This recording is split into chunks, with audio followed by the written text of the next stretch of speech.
Yeah, from what I understand, that's the case here. But I've never been here before myself, so I can't answer it for sure. But you've got in front of me here, what these waves are crashing is actually Lakeshore Drive. So that's normally a road there you would be driving down. And obviously right now it's not a road. And interesting, guys, this looks very familiar to what we had yesterday, although the water was not as high.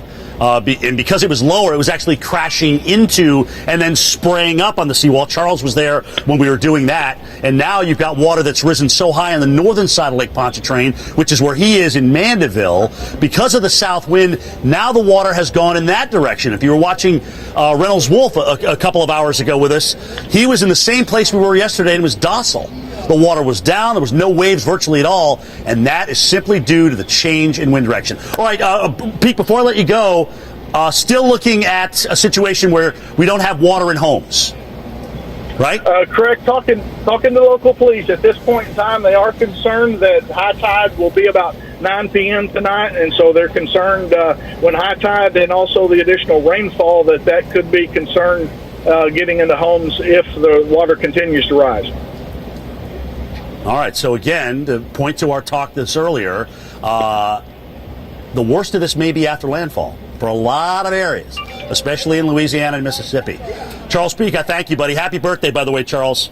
I know you're out working on your birthday today, so we appreciate that. We'll talk to you later, buddy, because we're actually seeing a little bit of rise there in the water.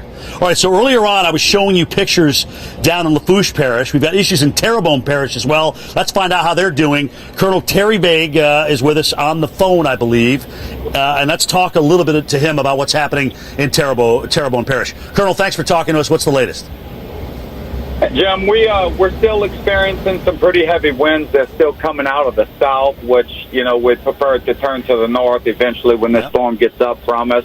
We are dealing with the tidal surge south of our Morganza to the Gulf levee project, but it appears that our levee and our storm, our lock system has worked. It's held it back so that we've got no flooding or no surge north of that levee system. Yeah, so I'm trying to think of Terrebonne and how it's situated with levees. Is it a combination of earthen and cement? Just earthen, just cement? Remind me. Yes, it's earth and cement, and then we have the lock systems that close off the actual waterways that come into the parish. Close it off, yep. All right, so far so good out of Terrebonne. On the north end of that levee project. Now, below it, we do have some flooding. It is actually still too deep for us to drive down and kind of evaluate exactly how much we have.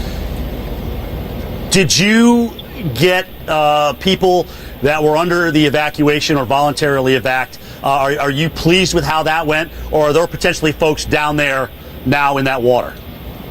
We had a few evacuate, Jim, but we actually had an issue during the early morning hours this morning before daybreak on Island Road out of Pointe-à-Chantre. Some people south of the levee that were supposed to evacuate, they ignored that evacuation.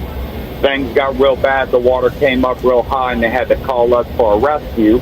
Unfortunately, by the time they called, the weather conditions were so bad and the water levels were so high, we didn't have the equipment to get to them.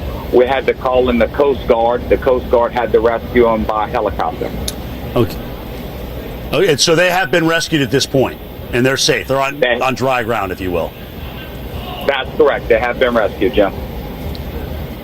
All right, Colonel, thanks for talking to us this morning. Colonel Terry Vague, again, out of Terrebonne Parish. Keep us posted, sir, because you're kind of in one of those situations where, again, where the earthen levees are, we've had overwash, now you're in that area is underwater, as we expected. Okay, as we expect in a lot of these areas. You saw the pictures out of Plaquemines from Billy Nungesser that he shared with us, where we're actually seeing the levee overtopped. And the fact is that levee's had a lot of water pressure on it over the past several months because there's been so much water going down the Mississippi River. All right, speaking of water going down the Mississippi River, Justin, I'm sure you have this. That's why I'm going to ask you and lead with you with this. How many days in Baton Rouge have we been not just at flood stage, but at major flood stage, and how long do they expect the water to stay high? Because we're still dealing with water coming down the Mississippi. That's right. That's right. More than 100 days, major flood stage. And we were talking with people yesterday, Jim. They're saying they're not expecting it to dip below major flood stage, regardless of what the hydrograph says on the National Weather Service forecasting for it. They're saying through the end of August as the earliest before it dips below major flood stage. It's just unprecedented. It's really something that is causing a lot of trouble here. And though the flooding on the Mississippi is not going to overtake the levee here, that's not the concern. But the flooding on the Mississippi is a major concern for a couple different reasons. Chief among them, the rain that's falling today and the rain that's going to fall the rest of this day and into tomorrow. They maybe 12 to 18 inches of rain that's going to fall over the next 24 hours. It's going to drain more slowly into the tributaries that eventually will lead out into the Mississippi because all the drainage points are underwater right now. So it's not like it's going to drain off of a cliff and into the water. Right now, those drainage points are under the water, so they're going to have to push out into flowing water, if you can imagine that. That's the biggest problem right now. So are we going to have a repeat of 2016? August of 2016, they had about 26 inches of rain over the course of 48 hours. Let's certainly hope not, because that was a really devastating couple days there for this city. And it was just earlier this year, they had somebody die in their car because of flash flooding. So the people are heeding the warnings. If there is some kind of a silver lining coming from 2016 and coming from the flooding earlier this year, it's the fact that people have those memories fresh in their minds. They know they don't want to have to deal with what they dealt with back then. They know they don't want to find themselves stuck on the road when the water starts to come up around their car. All right? If there is any kind of a silver lining coming from the past, it's that. People's memories are fresh, and they're still a little shell-shocked, is the description we're getting from a lot of people about how they feel about what could come from now Hurricane Barry. So, Jim, I'll tell you what, we've got the wind coming in now. We're clocking 39-mile-an-hour gusts out at the airport, sustained in the mid to upper 20s. We even had a gust earlier today, Jim, at Tiger Stadium over at LSU of 60 miles per hour. So the wind is coming, the rain is really building, and we know that this is going to be probably a long next 24 hours here in Baton Rouge. Jim, into you. Or Jim, back to you. You're absolutely right. Hey, so, Justin, when I talk to you next time, I want to talk about the Morganza spillway.